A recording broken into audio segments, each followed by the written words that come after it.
রিজিকের মালিক কে? আচ্ছা, যখন আপনি আমি জন্মগ্রহণ করেছি তখন কি আমাদের ভাত খাওয়ার মতো কোনো পরিবেশ ছিল? পানি খাওয়ার মতো? একদিন দুই দিনে কি খাবো, কিন্তু খাবার তো দরকার।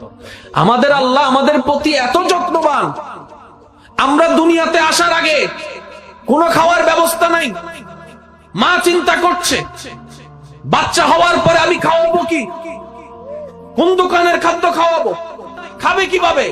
আল্লাহ পাক বলে, হে আমার বান্দা, তোমার সন্তানের জন্য তুমি এত টেনশন করছো কেন?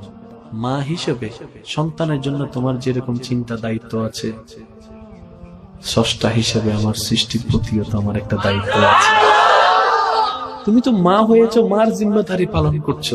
তুমি বাবা হয়েছো, বাবার দায়িত্ব পালন করছো। কেন ভুলে যাচ্ছ আমি তো সৃষ্টিকর্তা, আমি তো আল্লাহ, আমি তো রব্বুল আলামিন। এবার ওই মা যখন অস্থির হয়ে আছে, কি খাওয়াবে?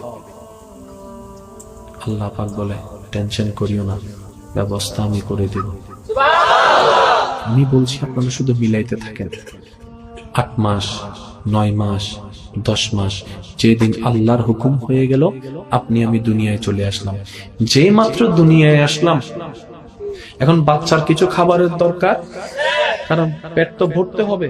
এবার আল্লাহ পাক আমাদের মায়ের বুকের মধ্যে অদৃশ্যের ভিতরে আমাদের রিজিক